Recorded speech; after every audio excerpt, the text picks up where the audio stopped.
moi, un des observatoires principaux, c'est la médecine du travail. Donc je connais bien le milieu de la médecine du travail, et les médecins du travail, tous sont unanimes. Dans les 20 dernières années, il y a une augmentation considérable des problèmes psychopathologiques. Avant, la plupart des médecins du travail faisaient de la médecine du travail en s'occupant de la santé du corps et de la protection des corps.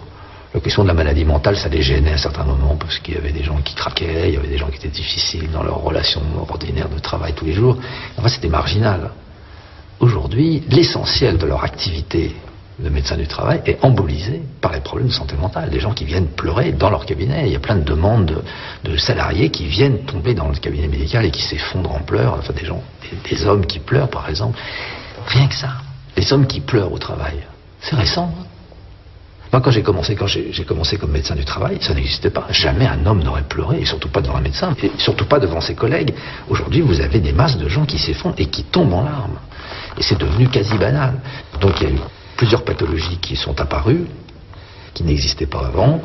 La plus importante, la plus spectaculaire, et maintenant qui est passée dans l'espace public depuis 2-3 ans maintenant. Ça fait un peu plus longtemps que ça dure. Ça fait 12 ans très exactement, 12-13 ans que j'ai eu les premiers cas.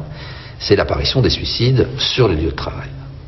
Ça, par exemple, c'est qualitativement nouveau. Il n'y en avait pas avant. Ça n'existait pas. Qu'est-ce qui a changé? Principalement, effectivement, des choses très nouvelles sont apparues en quelques années. C'est l'introduction de nouvelles techniques, de nouvelles méthodes d'organisation, au cœur desquelles la plus importante est probablement l'introduction de l'évaluation individualisée des performances, qui est un truc extrêmement puissant, qui change complètement le monde du travail. Il y a une deuxième modification de l'organisation du travail, qui est l'introduction de la qualité totale.